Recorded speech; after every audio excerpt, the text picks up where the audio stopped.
Isang malungkot na balita, ilan po sa ating mga kababayan ang nagpasko sa mga evacuation center kahapon dahil sa pananalasa ng bagyong Nina.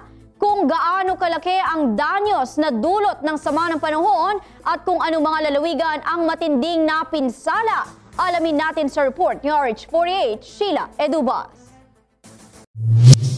Naging maulan at madilim ang Pasko ng ilang mga Bicolano kahapon matapos mawala ng serbisyo ng kuryente ang halos buong Catanduanes nang maglandfall ang bagyong Nina sa lalawigan. Kinumpirma ni Jory Lois ng Pag-asa na unang naglandfall ang bagyo sa Bato, Catanduanes, ikalawa sa Sangay, Camarines Sur, ikatlo sa San Andres, Quezon at ikaapat sa Torrijos, Marinduque. Paliwanag ni Lois, ang 4 na beses na paglandfall ng Typhoon Nina ang dahilan kaya ito bahagyang humina.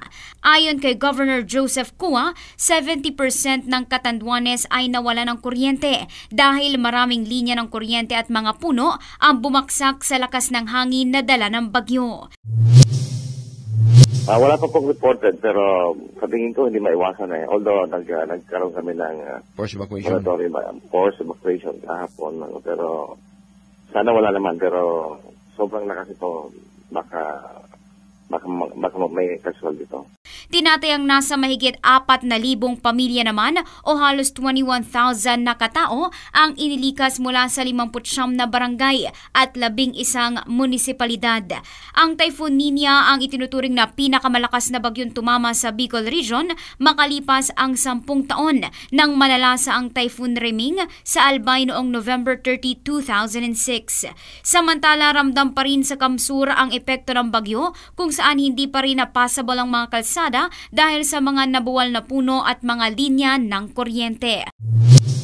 Marami sa mga lugar dito hindi pa mapasok basta-basta dahil sa mga puno at mga kuryente na nandiyan sa mga kalsada. Para sa MBC Network News, RH48 Sheila Edubas, naglilingkod sa pagbabalita.